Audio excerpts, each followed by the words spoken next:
All right, well, I've got a couple after, so we'll go ahead and get rolling for today. Thank you all for joining us for our May National Student Series. So whether you're a student or a recent grad or someone out in the field, we're so happy that you are with us tonight. We've got a really interesting topic here for us today on keeping your social workiness. And I think it's a really kind of critical time to be talking about that. Social workers are more and more finding themselves in non-traditional spaces or in somewhat isolated spaces across the field. I'm Dwayne Brezak. I'm the executive director for the Michigan chapter, him, and I am helping coordinate some of the series. And today we are joined by the fabulous Lynn Stanley, who is the executive director for the New Hampshire and the Vermont chapters of NASW. But we are excited to kind of learn from Lynn today. And if you've got questions or resources, please drop those into the chat throughout the session. We've got until about 7:30 Eastern time tonight. And as long as folks have questions and want to stay on, we will have a really good discussion. Our June event is going to be focused on social work and dual degrees. So if that's something you've been considering, or maybe you are a dual degree student, we're going to talk about some career opportunities for folks who have dual degrees, what sort of things that may present as different opportunities for folks in the field. And I will also drop that registration into the chat for folks if you haven't already seen it. So with that, I'm going to turn it over to Lynn. Hey, everybody. Thanks, Dwayne. I am going to start sharing my screen here, if you give me a second, and recognizing that once I do this, I cannot see the chat. I know Dwayne is keeping an eye on the chat, but you should absolutely feel free to take yourself off of mute, say hi, and ask questions. I want this to be an interactive time together. We're going to do some breakout rooms because I know people like getting to know each other. Social workers from all over the place. I'm wondering, I don't think my little graphic showed up there, but that's okay. And this is a topic that I've been thinking about for a number of years, and finally kind of coalesced into a workshop. So to begin, hi, my name's Lynn Stanley, she, hers. I live in Concord, New Hampshire. I am the executive director for NASW New Hampshire and also the executive director for NASW Vermont. And if you're wondering if legislative session is an interesting time, given the very different natures of New Hampshire and Vermont, you are correct. It is not like apples and oranges, but like apples and hedgehogs. It's quite a ride. So I have been, I'm an LICSW, licensed independent clinical social worker, but complete transparency, I have not seen a client in 20 years. However, and we're going to get to this as we go along in some of the slides, I truly know and believe that my experience as a clinical social worker absolutely informs my work as a macro social worker. I got my MSW in '96, so I've been a social worker for a little while here.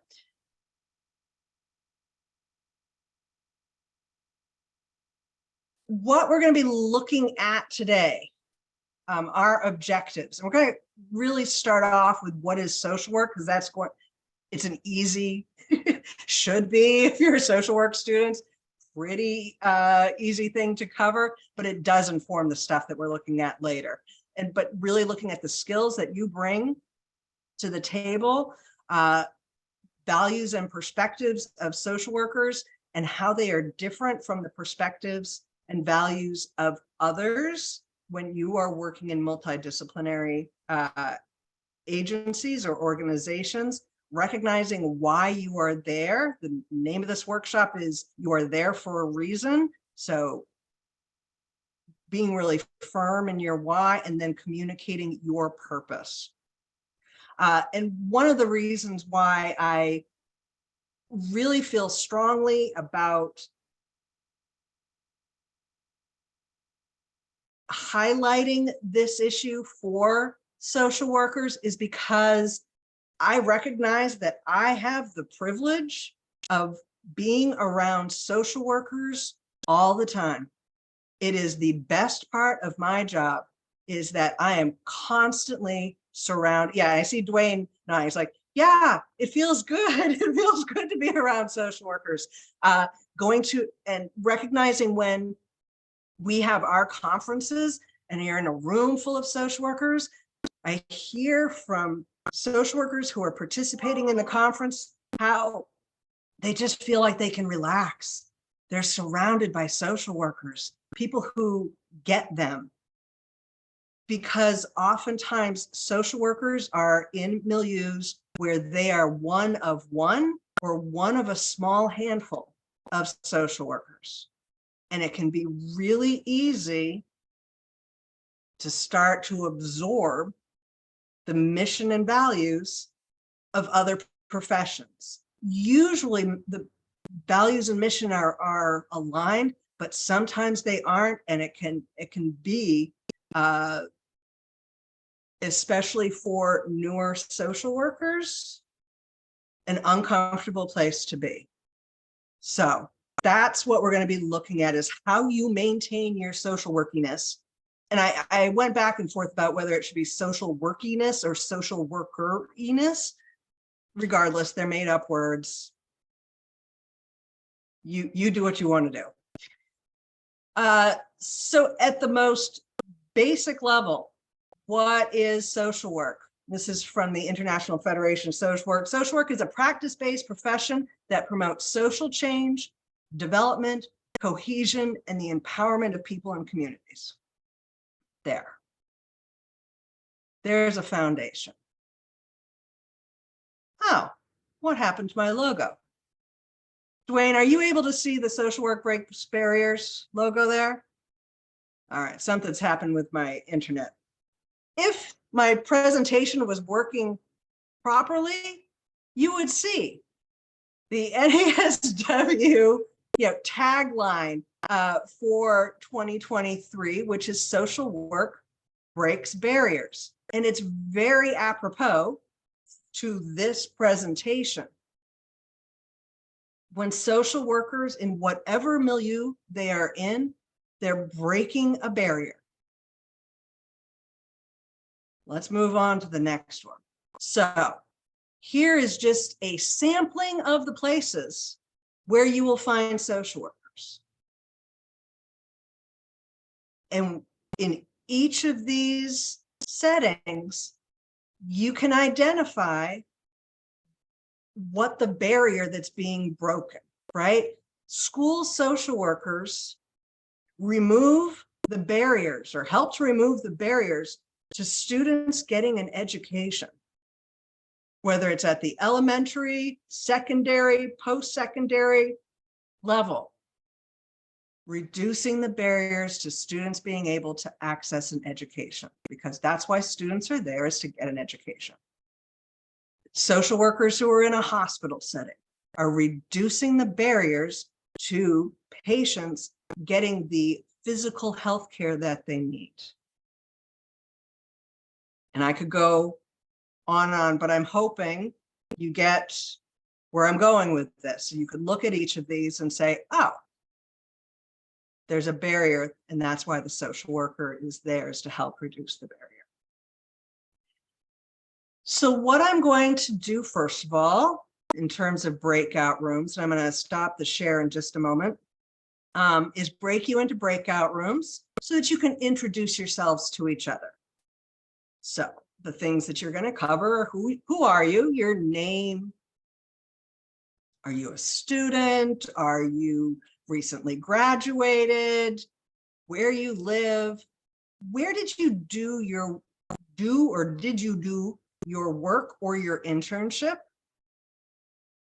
And then I want you to think about, what barriers did you help break down in that workplace or that internship? Stop the share. So I'm going to ask if there are any questions about what your assignment is.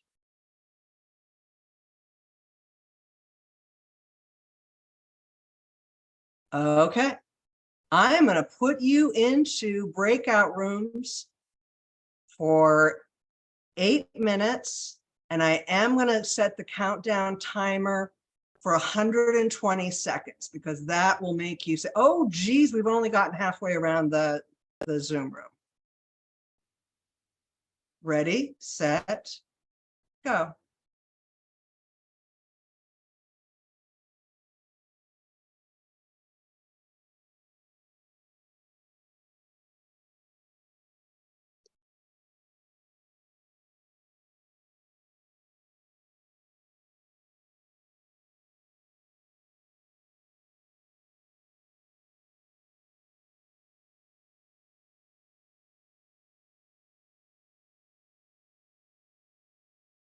Hey, Denise, you got here just as I broke everybody into breakout rooms, so I'm going to add you to a breakout room.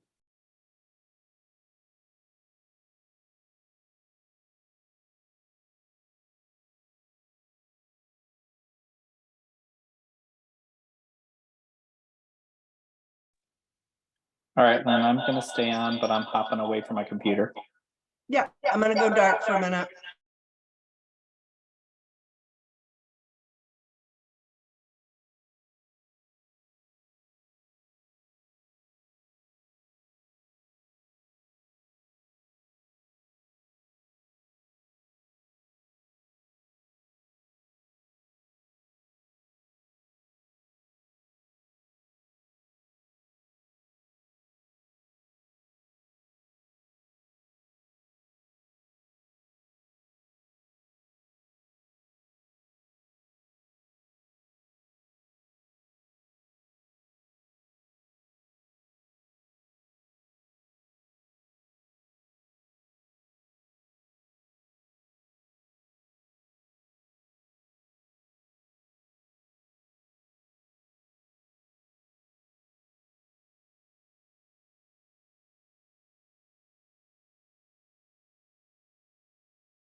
you know, there are some good conversations going on when people need to be yanked back in unceremoniously. So tell me, in your discussions, what are some of the barriers that you helped break down in your work or your internship? Anybody from room one want to jump in?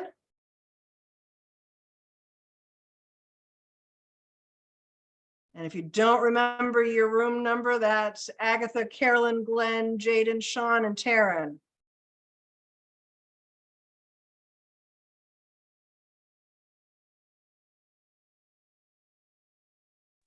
You gonna leave Hi, I'll me jump hanging, in. room one?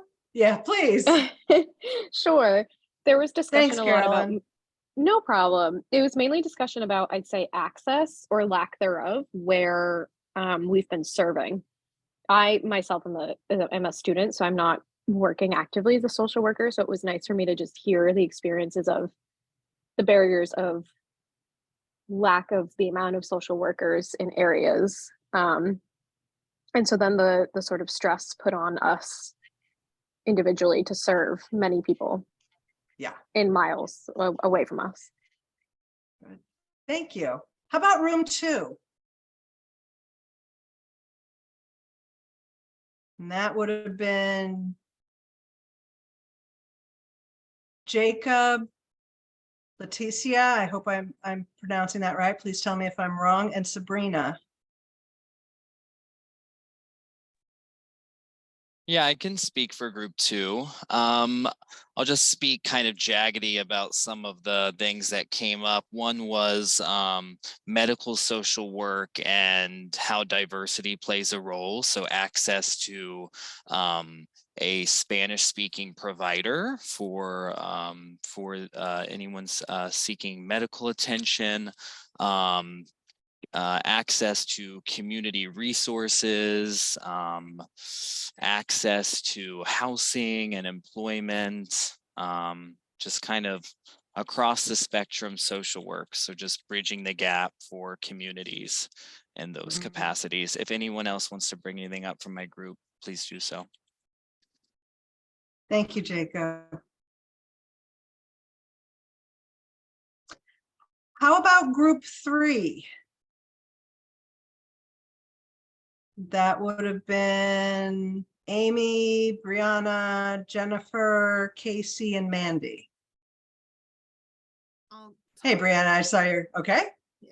I think, well, we talked mostly about advocacy, but Jennifer, I want to say, actually got me thinking about advocacy, not just for the typical client, but for other professions too, like being in a different role itself, a different profession, and still advocating for others in that field as you're going through it. Can you give an example? So she said she was completing her MSW while COVID hit, so she was working for a tech company. So she's advocating for all the customers in the tech company, much like we would advocate for someone who's suffering with homelessness or mental health issues or anything else that's typical in social work. Yeah. So. Yeah.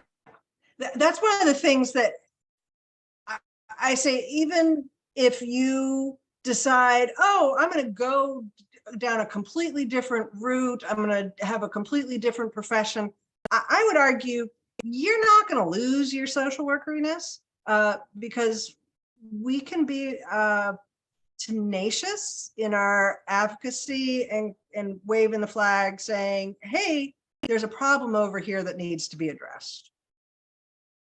So I think that you bring it wherever you are. So thank you, Brianna. How about group four? Abigail, Danielle.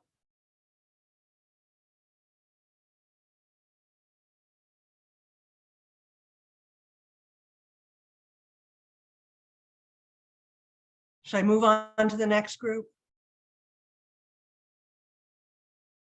How about group 5, which be Ashton? I wasn't in.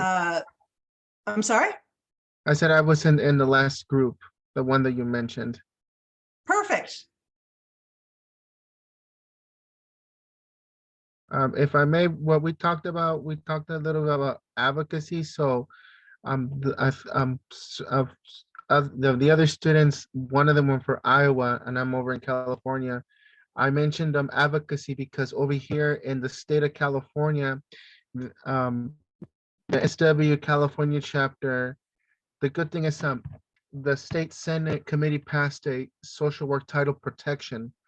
And the last time there was one in California, the good news is that that state legislation is now in the state Senate. So all hands on deck for that. But one of the things that we talked about through the chat in our room, we talked about how we as social workers, we need to advocate for our profession, but also for the needs of the community. So one of the group members mentioned that in their state, they don't want to do a title protection. So I just said, you need to press on the leaders, you need to be very clear, put the ideas, the cause, and just organize and just keep on negotiating until they come with an agreement, come with an idea, even if it takes a very long time, short term or long term. Right. Yes, absolutely. When within our, and I think probably in all of the policy or legislative committees in each of the state NASW chapters, first and foremost is the advocating for the profession. That's why the social work compact is kind of up there, or anything around licensing or title protection, and then any and all social justice issues. And what's interesting, especially in this group, just seeing the various states that people are in, what those social justice issues look like and what that advocacy looks like is really, really different. It's, as I said, the difference between New Hampshire and Vermont. Right, I'm wearing two very different hats in the social justice advocacy that I'm doing, as opposed to the professional advocacy that I'm doing, that we're all doing. So thank you, Christopher, for that. So I am going to close that and bring up my, there we go again. This is the soapbox that I often get on, is that there's a false dichotomy, a false divide between clinical and macro. Say, oh, I'm a clinical social worker. Oh, I'm a macro social worker. It's a false dichotomy. They are the same skill sets. You might use some of your skill sets a little bit more in different places, but they are the same skill sets. So when you look at your clinician, might see clients, but they might also supervise. They might have to, oh, they have a client in front, you have a client in front of you who has a diagnosis that you are not familiar with, has a situation that you're not familiar with, a culture that you are not familiar with. You're going to need to do some research. You're a macro social worker doing community organizing. You're still going to need to sit with a person's grief and loss as they are telling you their story, which is the reason why you're doing the community organizing. Clinicians need to advocate, need to negotiate, and you'll see the words that are in black. That is straight out of your learning agreements. That is straight out of your competencies. You engage, you assess, you decide on a course of action. In that assessment, you intervene and you evaluate the outcome, whether it's one person in front of you, a community in front of you, a state in front of you. They're the same skills. And all require that you need to be able to engage with people and meet them where they're at. And this will come full circle as we get a little further along here. So shifting a bit to values and perspectives of social workers. And of course, you've seen this. This is straight out of our code of ethics. The mission and values of social work. Our perspective is strength-based. We're bathed in self-determination and the recognition that the client and community knows what it needs. They are their own expert. However, when you find yourself in a hospital or in primary care or in a school or in the criminal justice system, this is just 3 examples, you are going to be in milieus where doctors go with a medical model as opposed to a strengths-based model. Oftentimes this isn't an issue, sometimes it is. It is the job of a teacher to educate. They look at the world differently. Not saying that a teacher's perspective is wrong, but they're coming from the perspective of a teacher, recognizing that that's their job, that's their mission. And sometimes it doesn't look the same as a social worker's. Criminal justice is a glaring example of how the social worker's perspective and mission is going to be different than the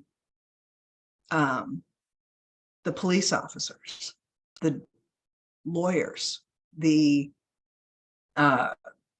security guards.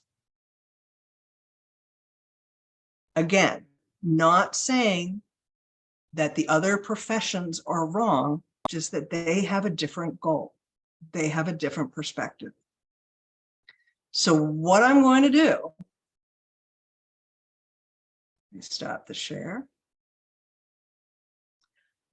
I'm going to put you in breakout rooms again, just for 5 minutes. And I want you to think about the places where you have seen this, where you realized that, oh, my perspective is very different. And if you haven't had that experience yet, put yourself in that place. Where do you think you might have a different perspective and why? Everybody understands what they're doing? All right, I am going to recreate the rooms.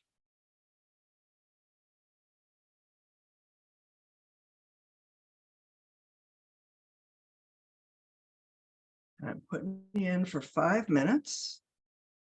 All right, ready, set, go.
Okay, welcome back.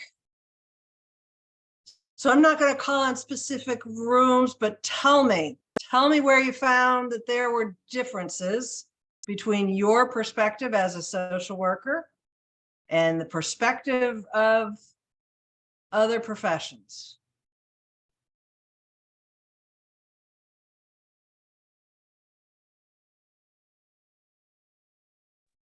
I'll speak up about my circumstance, Lynn. Sure. Thank you, Jacob. Yeah, of course. So I am interning at a consulting firm. We are a racial equity consulting firm, and there's definitely a difference between the few social workers on staff and their perspective on how the organization should conduct themselves internally. And what I mean by that is the social workers are hyper aware of employee wellness and well-being and how employee policies, influence how we show up in the work. Whereas crazy talk, Jacob, crazy talk, huh? It's revolutionary, Lynn, but I definitely see how the non-social work consultants either don't have the education to see it in that perspective, or there's just everything is very hyper external. What are we doing for client partners? How are we generating revenue? And what are we producing? So there's a little bit of incongruence between those values.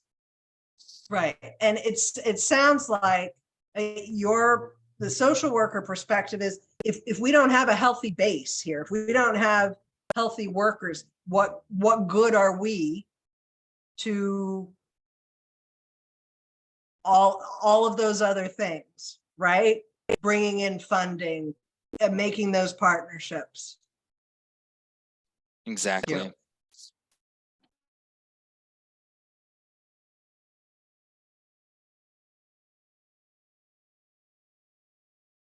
Anybody else?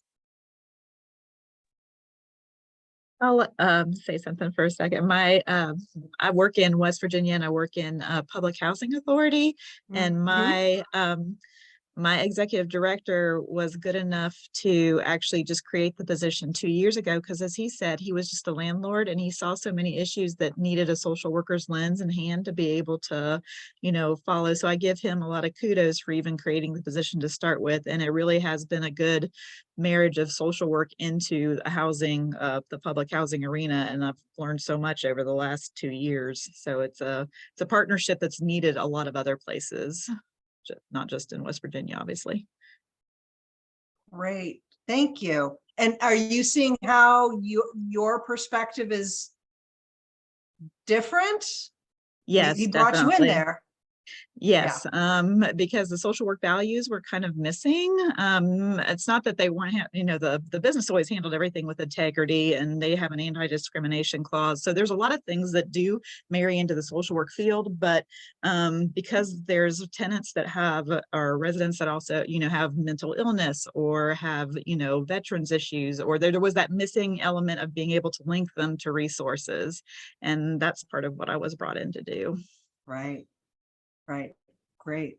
I would actually also say that the social work perspective, even when you pull in other, quote unquote, helping professions, mental health counselors, psychologists,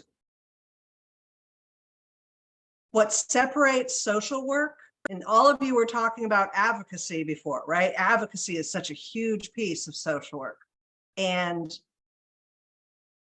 what really separates social work from other helping professions really is that Section 6 of our Code of Ethics, right? Our responsibility to broader society. If you look at the other Code of Ethics, there's a little bit, there's a line or two. There isn't a whole section like social workers do.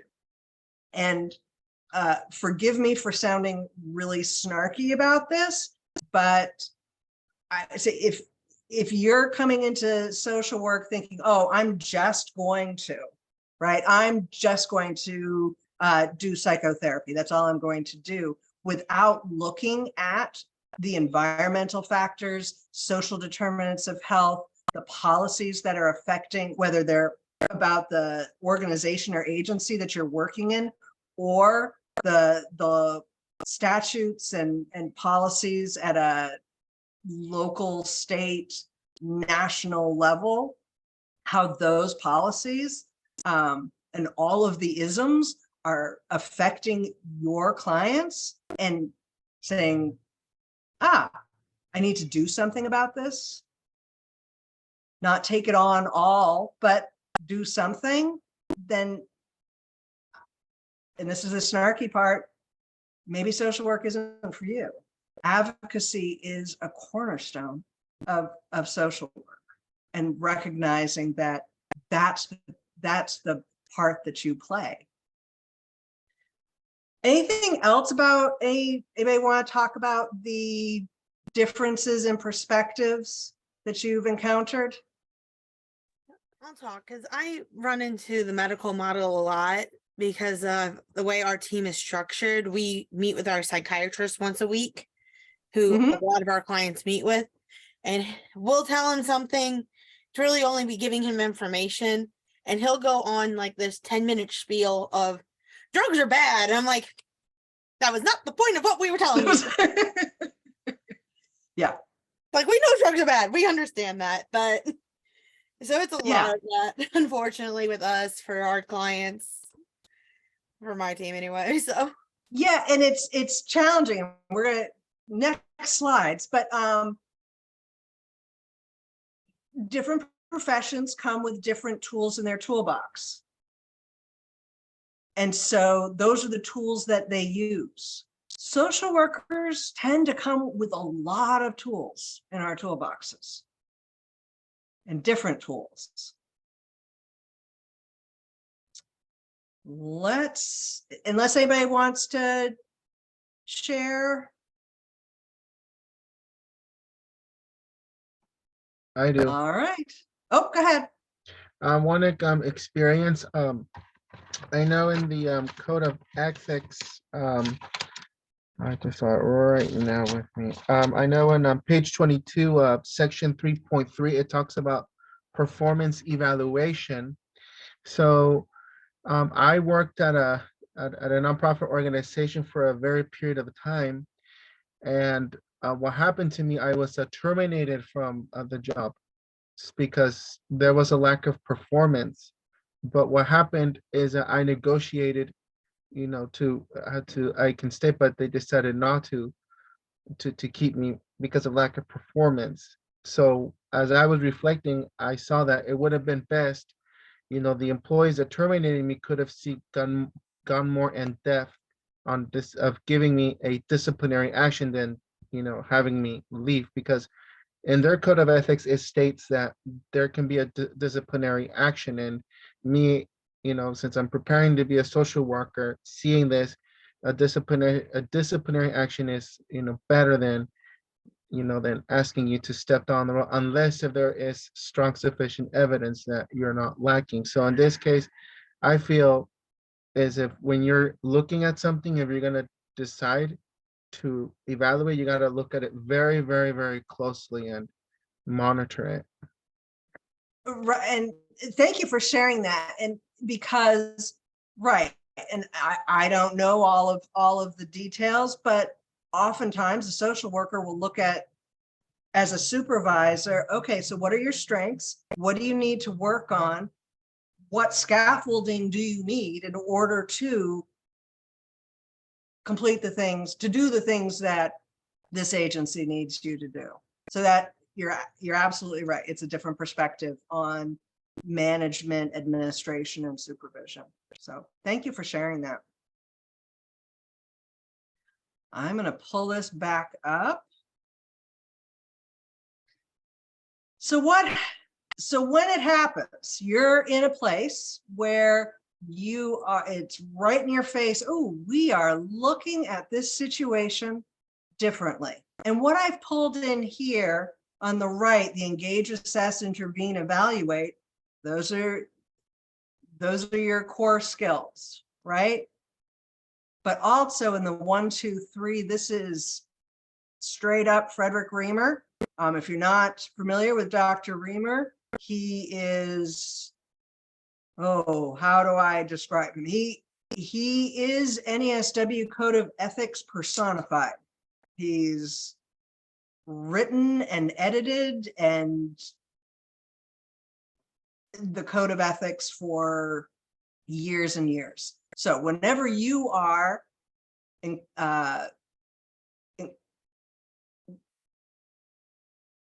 confronted with an ethical dilemma, and what I'm posing here is that when you are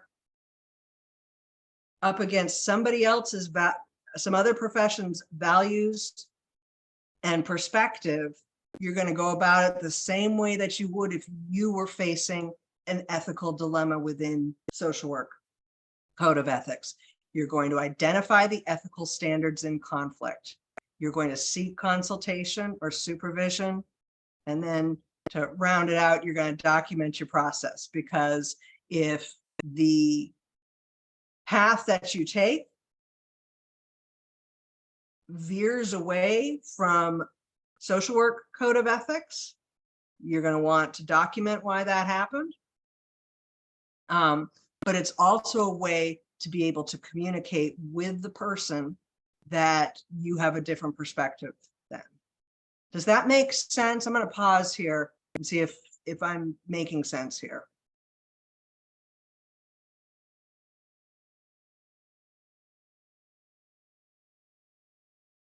If you are up against an ethical standard and possibly going to violate NASW Code of Ethics standards, you're going to want to pull out your code of ethics, identify what the conflict is, so then you can communicate. You're going to engage, you're going to assess, you're going to do these steps, and you're going to talk about it.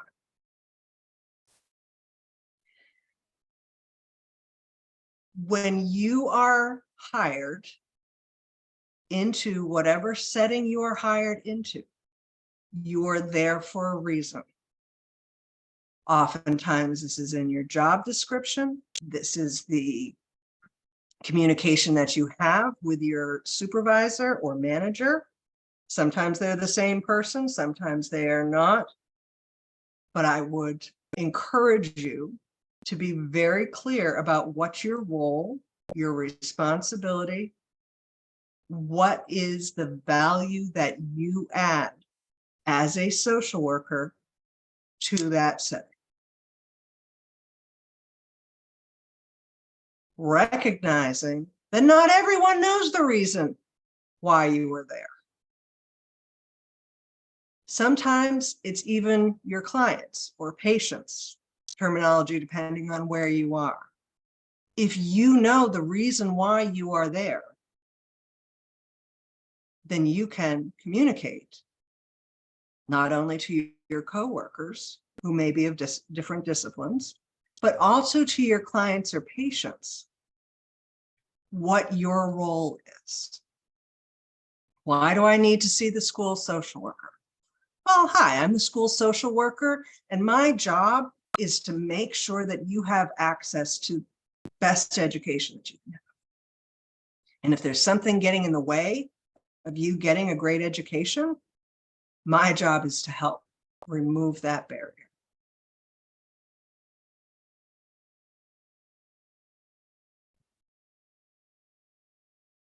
Recognizing that, as I said just a few minutes ago, you social workers have a number of tools in our toolbox.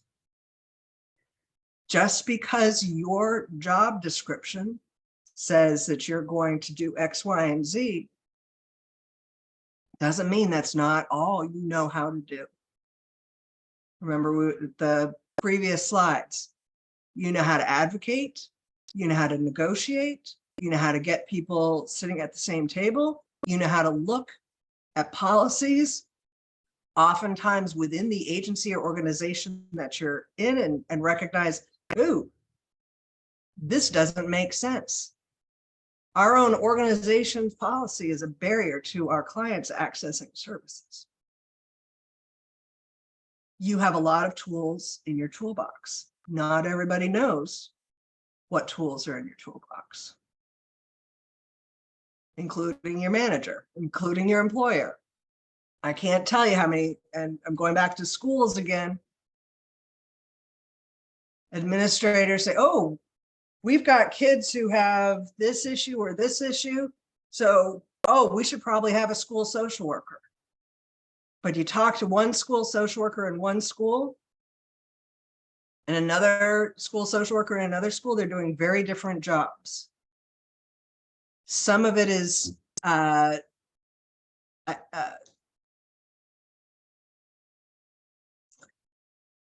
put on by the administration saying, oh, we think we need this. And others are school systems where they've said, oh, this is an identified need and this is why we need the school social worker in there. Sometimes the school social worker is the person, oh, I don't know, he's crying. Somebody's crying, go see the school social worker. Not recognizing that there are other things that they can do. COVID actually brought a lot of those social work skills. They rose to the top because social workers stood up and said, hey, I know about trauma. COVID is a traumatic event happening to everybody here.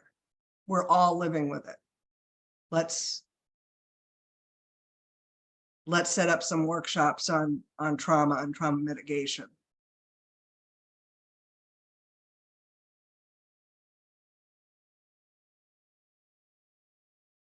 Keeping your social workiness.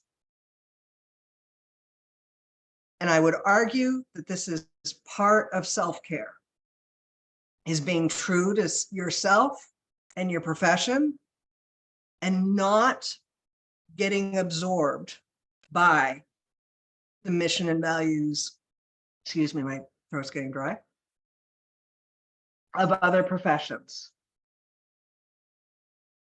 When you start feeling a little lost and untethered, do a self-check, do a social work self-check. Am I keeping true to my mission and values as a social worker? How do you do this and how do you communicate this? As I said before, be clear for yourself about your own role and responsibility and use that supervision and consultation. If your supervisor where you're working or interning is not a social worker, and I believe all programs, social work programs, even if your on-site supervisor isn't a social worker, you need to have off-site supervision. You need to have a second supervisor who is a social worker. Talk to them about it.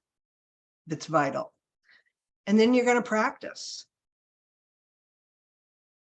We've all been in situations where you get in the car, you're going home, and you say, oh, what I should have said is this. That's your practice for the next time it happens. And now, let's stop the share.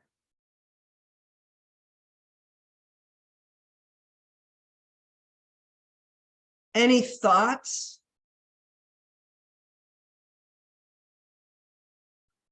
Questions? Situations that you're in?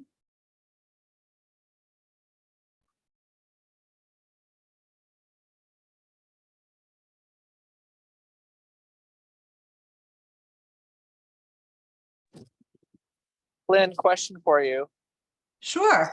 What happens if you're at an organization that, say your management is not social workers and they ask you to do things outside of either your scope or your social work value systems? Where should you go for support? Yeah, this is where if you don't have a social worker who's a supervisor, where it's really important for you to get outside peer consultation. And I would say whether you're in a clinical setting or not in a clinical setting, getting that peer consultation. And going back to clearly identifying if it's in violation of NASW Code of Ethics, getting really clear about what the code says. So that like, oh, I think there's something in there about not receiving gifts, right? I can't get gifts from my clients. Well, it's not quite as cut and dry as that. So going back and reading it and finding and being really firm.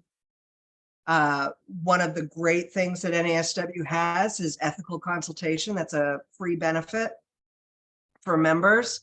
You call up and you schedule an ethics consult. So if you don't have social workers right there immediately accessible, you do have some. And then being able to go back to your manager, your supervisor, and saying, here's what the code of ethics says, my code of ethics.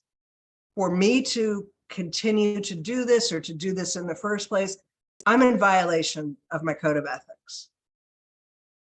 And I sought consultation, and this is what they said. Hopefully within that consultation, you're also working on the words that you will say to your supervisor or manager. And as far as scope of practice goes, if somebody asks you to do something that's not within your scope of practice, identifying, is this something that should be in my scope of practice, and how do I get the supervision and training that I need in order to be able to do this? For especially within clinical work, if you are working outside of your scope of practice, all you need to say to your supervisor or manager is, I'm a liability, right? That risk management word, I'm a liability if I'm working outside of my scope of practice and I do not have this within my scope of practice. Let's work on how can I get this within my scope of practice. And oftentimes we are confronted with, oh, geez, this is not something, but there's more and more clients coming who this is the need that needs to be addressed. A number of decades ago, eating disorders was something that was not in very many social workers' scope of practice, but the need for social workers to have it within their scope of practice prompted untold numbers of social workers to get the training that they need in order to be able to address it. I would argue right now,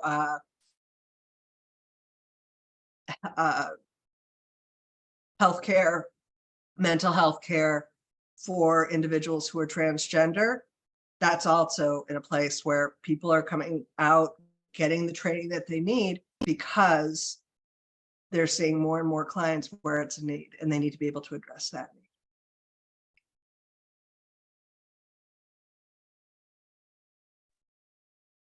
Lynn, referring back to the part about social workers coming in with such a diverse and wide tool set, sometimes the employer doesn't even know what that tool set is, and sometimes our clients don't know why we're there, etc. That whole kind of melting pot scenario.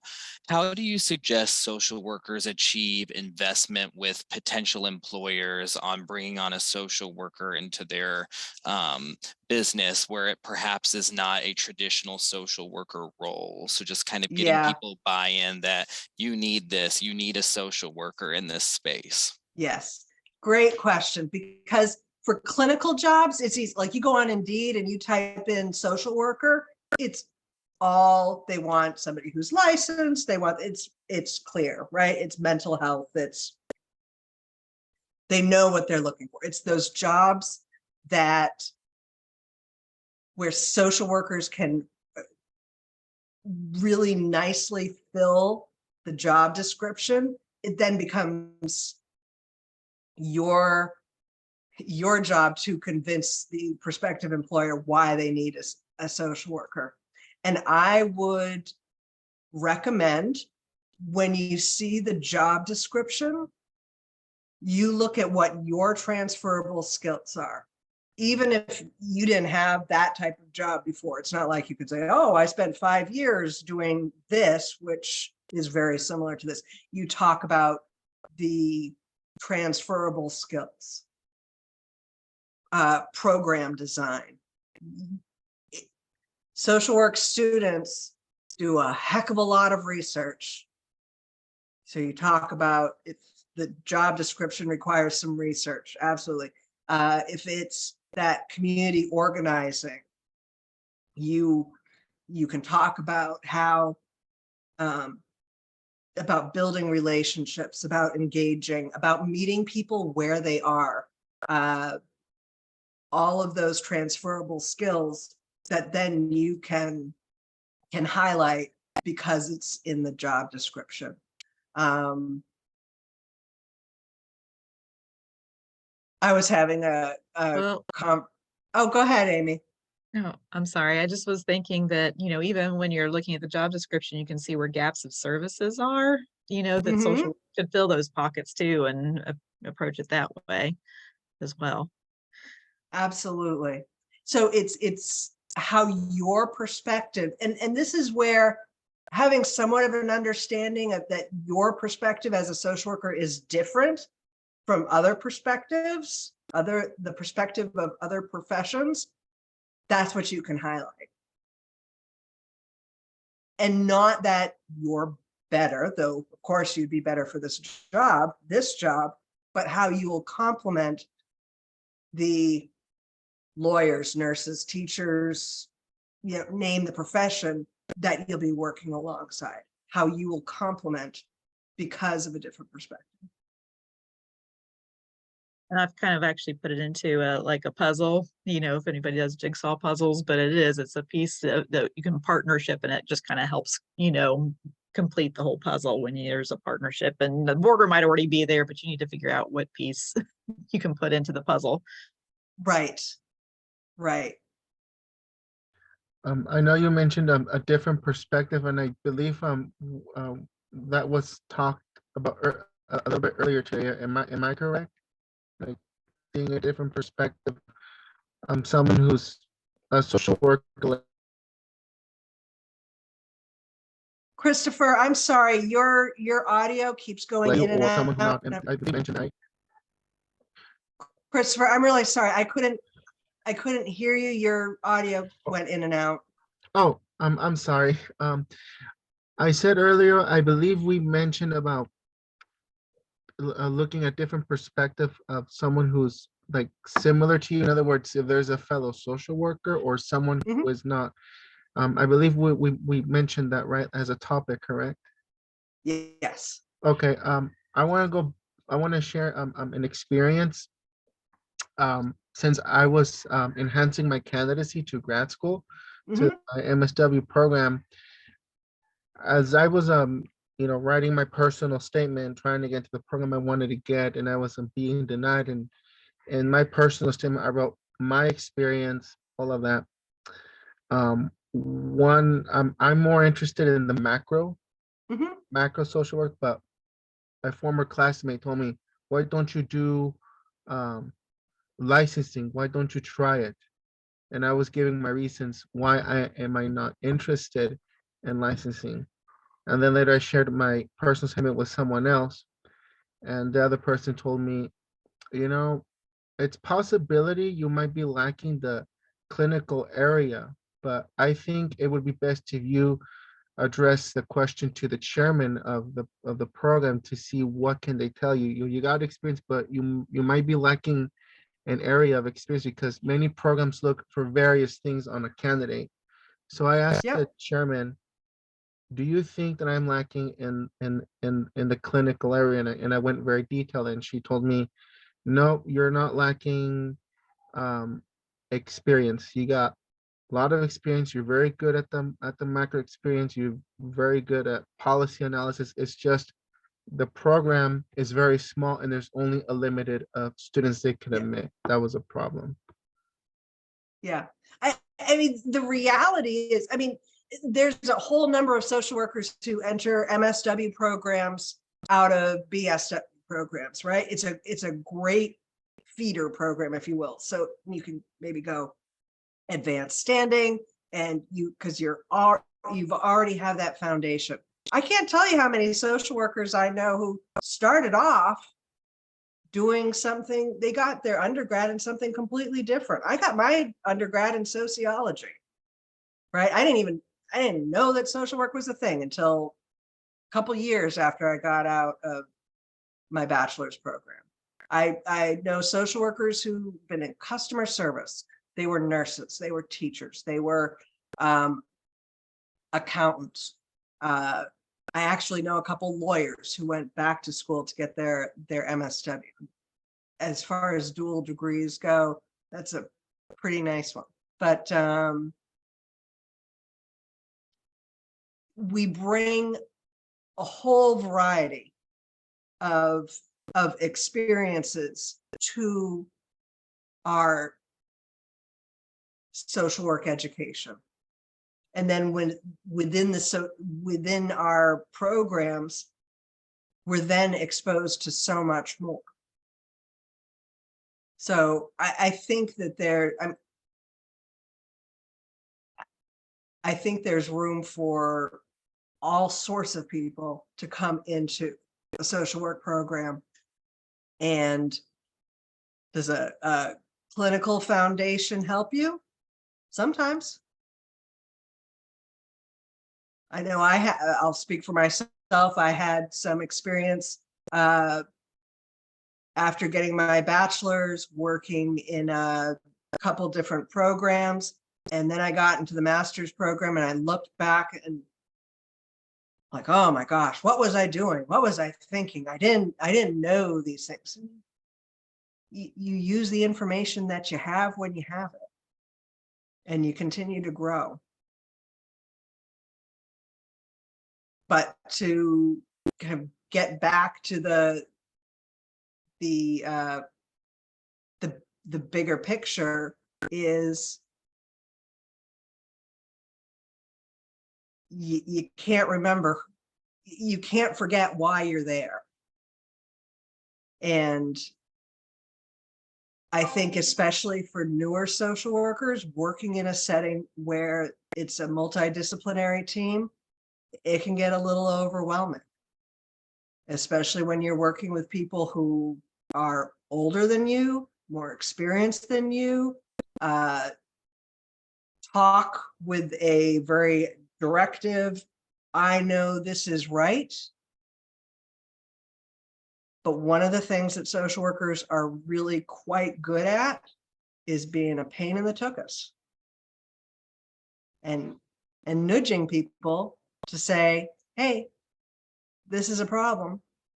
Hey, you might think this is what's best for this client or this community. However, that's not what they're deciding for themselves. How do we expect this client or patient to get physically healthy when they aren't able to read their prescription or post-care instructions because English isn't their first language? And why aren't the post-care directions in the language that they speak? We're pretty good at being nudges, and to not let that the fear of speaking truth to power, because oftentimes it's not the social worker who has the position of higher power. Sometimes they do, sometimes we don't, but being able to stay true to our mission and values ultimately will serve you well, but more importantly, will serve your clients and communities.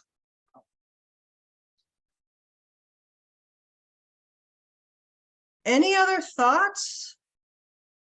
Questions?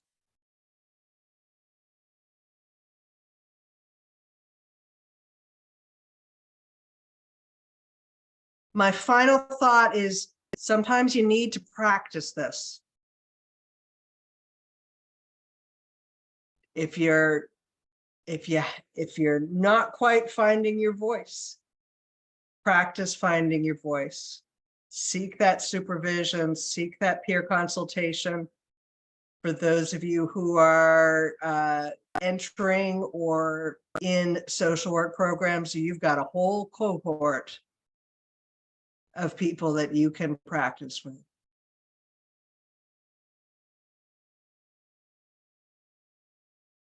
Dwayne, that's all I've got. Thank you so much, Lynn. That got my brain thinking a lot.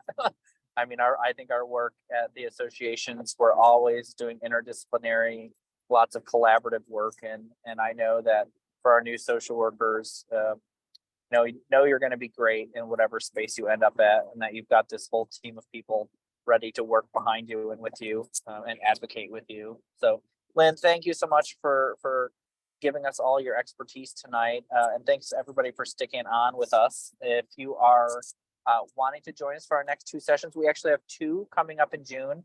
I thought there was just one, but we have our branding one that got rescheduled from April. And then we're going to have our session on dual degrees also in June. So we'll send up some follow-up with that. We will have this recording available probably sometime next week. If you have folks you want to share it with, we'd love to get the word out.